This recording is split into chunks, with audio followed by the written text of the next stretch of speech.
भर्खरै जनकपुरको एक सभामा बालिन शाहले एउटा सिधा प्रश्न उठाउनु भयो। प्रदेश के राजधानी हो रहा हो तो काठमाडौँ कहाँ ना करिए त और कहाँ नहीं हो। कानुनी कामका लागि जनताले किन काठमाडौँ जानुपर्छ, प्रदेशमै किन हुँदैन? यो प्रश्न भावनात्मक मात्र होइन, यो प्रश्न संघीयताको वास्तविक अभ्याससँग जोडिएको गम्भीर विषय हो। नेपालको संविधानले देशलाई संघीय संरचनामा लैजाने निर्णय गरिसकेको छ।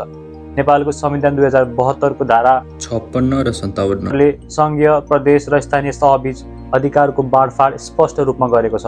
तर व्यवहारमा के भइरहेको छ त?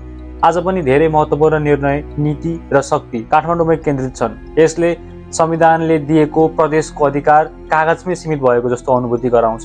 संघीयता भनेको नक्सामा प्रदेश कोर्नु मात्र होइन, संघीयता भनेको निर्णय, सेवा र न्याय नागरिक नजिक पुर्याउनु हो।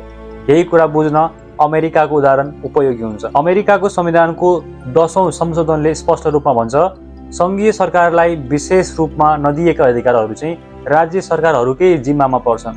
त्यसैले अमेरिकामा शिक्षा, प्रहरी, अदालत, सम्पत्ति र पारिवारिक कानुन राज्य सरकारकै अधिकारभित्र पर्छन्। सामान्य कानुनी वा प्रशासनिक कामका लागि नागरिकले वाशिंटन डीसी जानु पर्दैन।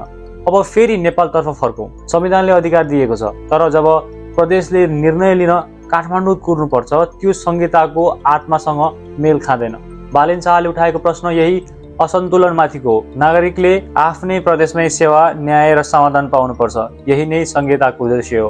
प्रदेश बलियो हुनु भनेको देश कमजोर हुनु होइन, बरु काठमाडौँमाथिको बोझ घट्नु, नागरिकले आफ्नो समय र खर्च बचत गर्नु र संविधान किताबमा मात्र नभएर जीवनमा लागू हुनु भनेर बुझिन्छ।